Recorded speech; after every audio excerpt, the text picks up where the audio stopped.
วันสงกรานต์พี่น้องสงกรานต์ปีนี้สมาลมหนาวมาอีกแล้วจ้าสวัสดีนะจ๊ะทุกคนตอนนี้เขากำลังสมาลมส่งถาดทอถาดแม่นะคะจะว่าปีนี้นะผู้ใดอันว่างแล้วก็ลงมาส่งเพราะว่าต่างคนกับต่างญาติมีทางไปทางใครของมันเนาะค่ะเอานี้เขาก็มาส่งสองคนอ่ะเพราะว่ายานี่ก็ส่งแล้วยายขี้กับฝ่าวทรงฝ่าวไปเที่ยวนะคะอ๋อทรงพี่ทรงน้องทรงกัดแล้วครับลงมาทรงถาดสวัสดีปีใหม่ด้วยจ้าทุกคนปีใหม่นี้ไปเที่ยวไหนกันเนาะสบายดีปีใหม่กันทุกคนกันแล้วกันเด้อจ้าเดินทางไปมาตลอดปลอดภัยเด้อจ้าโอ้ยถูกกับมันจุดบนตีนบ่อนไฟแช็กบ่ได้เอามา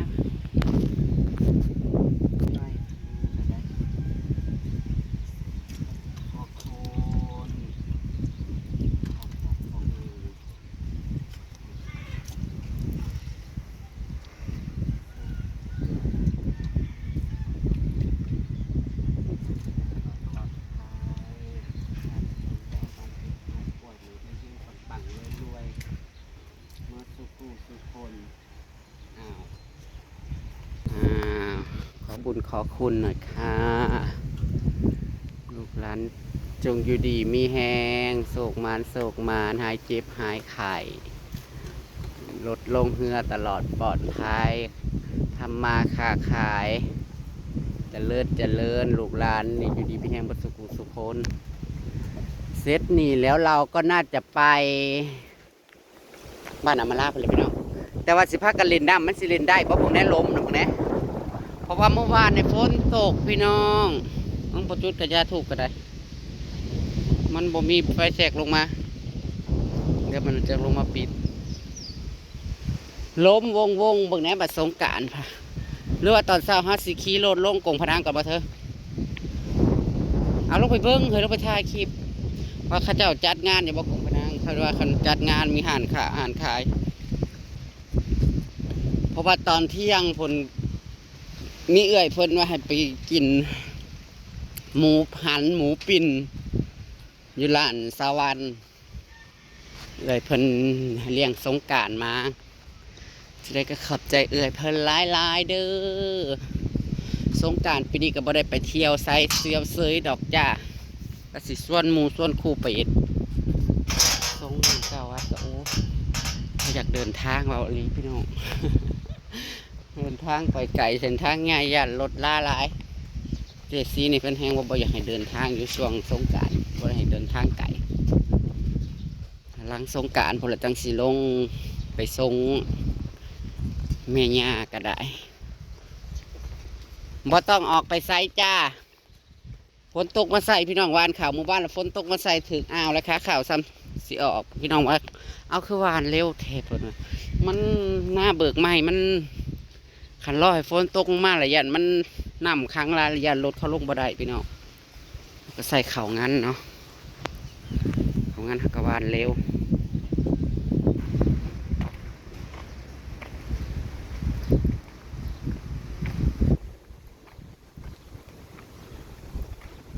สวัสดีทุกคนสวัสดีท่านผู้ชมตอนนี้พี่น้องว่าข่อยอยู่ไซเอ่ยตอบนี่เพราะว่านี่คือทางลงอันนี้คือทางลงไปมึงเจ้าว่าข่อยอยู่ไซนี่ตอบสิตอบเข้ามาสิว่าข่อยอยู่ไซนี่ข่อยมาเที่ยวด้วยพี่น้องนี่พี่น้องว่าข่อยมาเที่ยวไซนี่อ่านออกบ่อ่านว่าอะไรนะสบายดีกงพนังคือเงียบเงาเซเว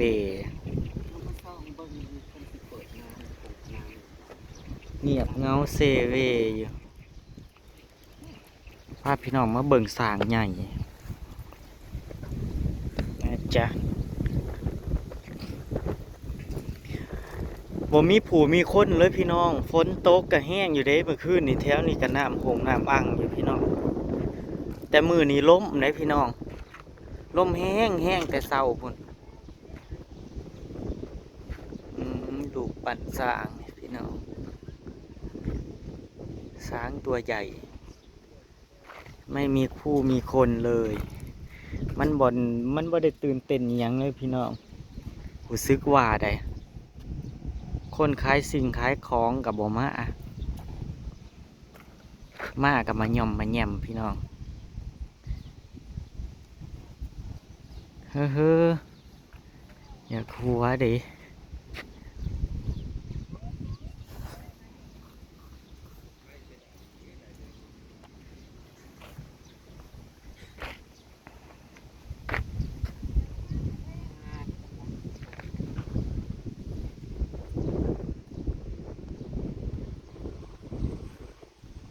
แต่กัมมี่เพิ่นกำลังจัดงานอยู่พี่น้องมีวงดนตรีอยู่นี่วงดนตรีคณะอีหยังพี่น้องจะไปเบิ่งนะคณะอีหยังคนขายของก็ยังบ่มีซ้ำพี่น้องเอ๋ยนะจ๊ะบ่มีผู้มีคนอีหลีเงียบเซเวอยู่สมาเป็นจังสี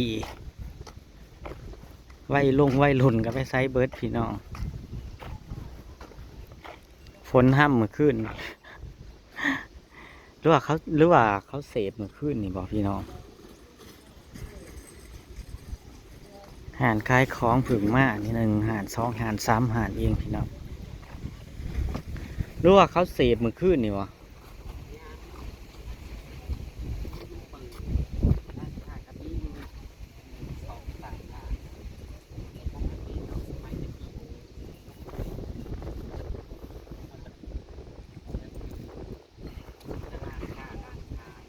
เห็นเขาเอาลงอยู่แต่ก่อน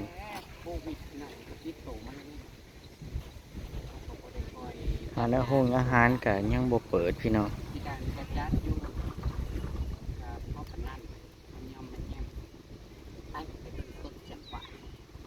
ต้นจำปาอยู่จ้ะอันนี้จะเป็นหอมเหสักจ้า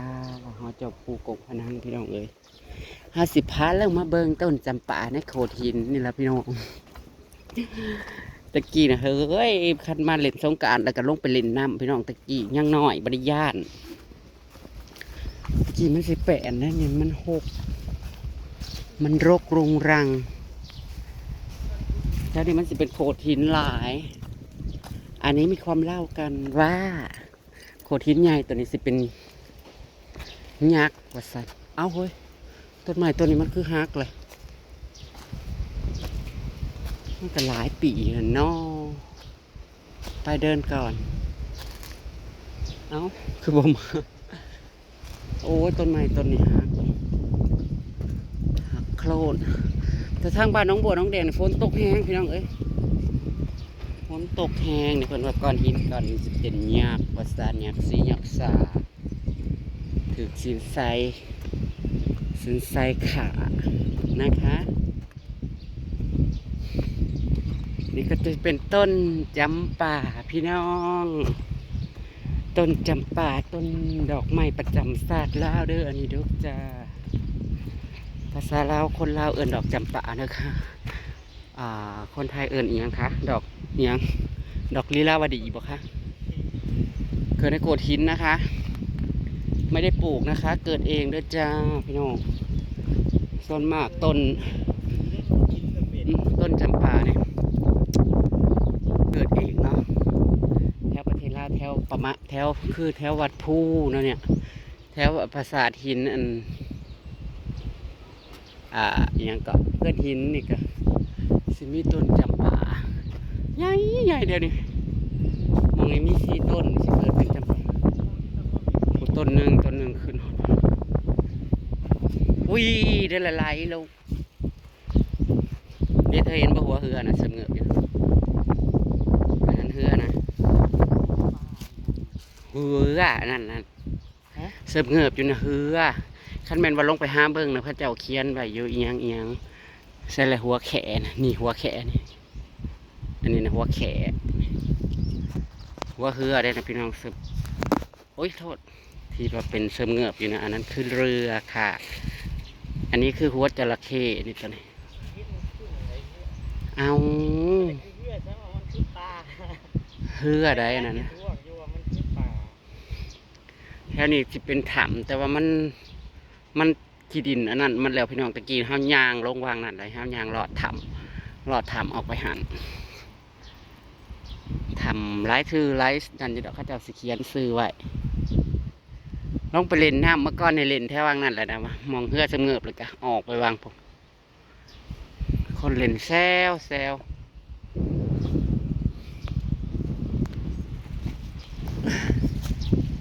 ว่างามดอกจำปานี่แหละห่างนี่กำลังบานพี่น้องเอ้ยดอกไม้กำลังบานอยากให้กลับมาคึกคืนคือเก่าเด้กองพนังก็ได้พี่น้องเอ้ยแต่เดี๋ยวนี้เพิ่นเฮ็ดอันลวกกันไว้เมื่อก่อนเนาะเมื่อก่อนนี่พี่น้องมันหินโขดนี่นะมองเจสีเหยียบอยู่นี่นะกับมองนี่นะมันสิห่างกันแห้งแต่ว่าเดี๋ยวนี้นะมันสามารถจอดกันเลยมันย่างขามไปก็ได้เมื่อก่อนเนี่ยโอ้ยผูกจะหนีหาผูกเพราะมันห่างกันแต่ว่าเดี๋ยวนี้มันจอดกันเลยนี่จะเป็นจุดชมวิวนะคะแต่มันเงียบเงาแล้วคู่มือในขนาดคนเล่นน้ำเล่นในกับยังไม่ได้คอยเล่นเลยวิวนี้สวยพี่น้องจังเลยเธอมายืนดูที่ถ่ายรูปอันนี้งาม1 2 3นี่คือเบ่งตดเหมือนเบ่งตดเลย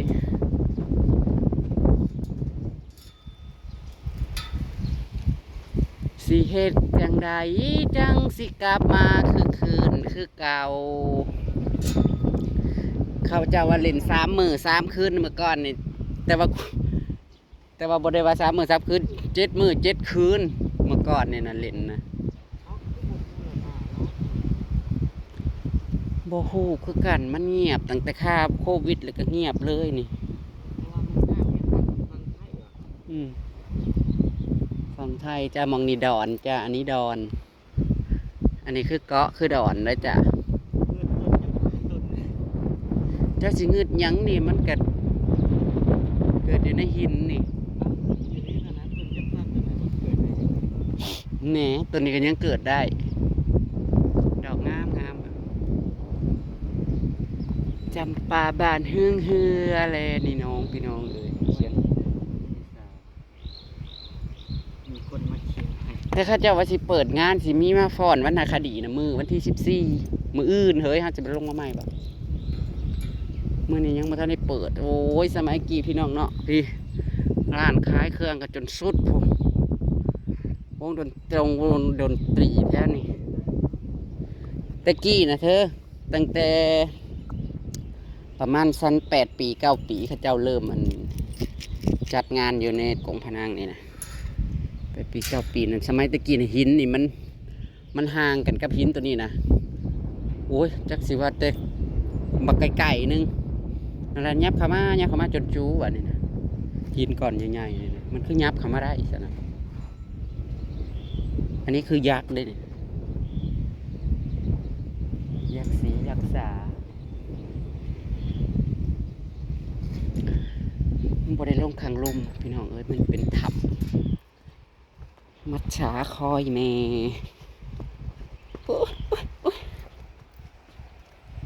ถ้าว่าดีแล้วเพิ่นเอาเล็กมาจอดใส่เลย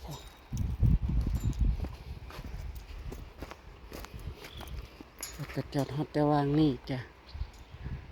ถ้ำหินอย่างวะนี่ชื่ออยู่เด่นแต่ละหมองเขาจะสิเขียนซื้อไว้แถวถ้ำมาสาคอยแม่เหินฝ่ารับแลอย่างอันนี้คือหัวจระเข้ถูกตัดหัวนะคะช่วงมองนี้มันก็สิเป็นเกาะเป็นแก้งไปน้องว่าโขดหินลาย ก็เลยลงมาส่องเบิ่งซะก่อนค่ะไปส่องเบิ่งกงพะนังแต่ก็ยังเงียบเงาคือเก่าพี่น้องเลยตอนที่แบบจะปูเพิ่นบ่มักอึกกระทึกบ่เพราะว่าเขามาเปิดเปิดพับเปิดห้องห้างอาหารใส่กับบ่ลุ่งแต่แรกๆก็ลุ่งดีอยู่หลังๆแล้วก็มาลอยต่อยแต่ไปส่วนหันอาหารหันกินดื่มมียังเข้าลงมาเปิดกะเจ๊งไปเบิด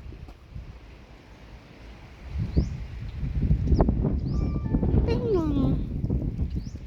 แล้วก็สิกลับเมื่อก่อนนะจ๊ะพี่น้องเอ้ยเดี๋ยวมืออื่นคันเพิ่นเปิดงานกันจังสิลงมาเบิ่งใหม่มีฟอนวรรณคดีไปจักแหละ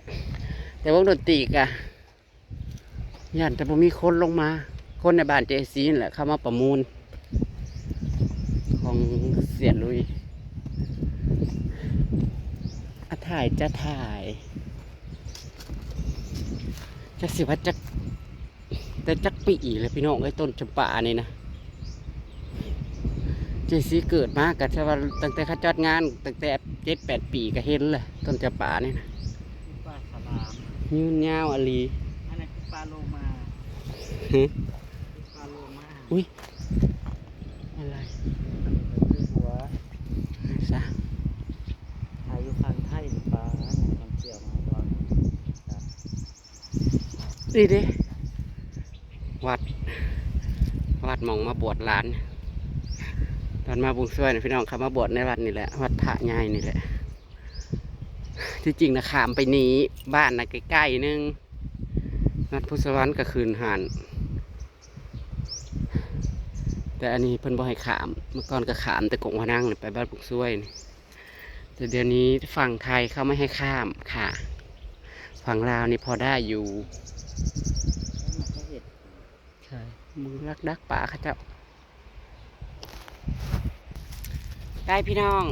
คลิปนี้สกิปภาพบรรยากาศไว้อยู่ที่กงพนังจะป่า4 ต้น5 ต้น6 ต้น7 ต้นบ่เป็น4 ต้นหรอกค่ะ6 ต้น7 ต้นถ้าเบิ่งมืออื่นคันเพิ่นเปิดงานคันใดลงมาเนาะพี่น้องลงมาเบิ่งเพื่อมันแต่ว่าบ่ได้คึกคืนดอกมาย่อมมาแยมปกติเลย2 ขอบทางนะคันมื้อนี้วันที่13เนาะเขาสิสาดน้ำกันลงมาตั้งแต่ทางลงมา3 แยกกงพนังผมแต่ว่าอันนี้ก็เซเวจ้ะสงกรานต์ก็ไม่ได้เดินตรงตื่นเต้นอะไร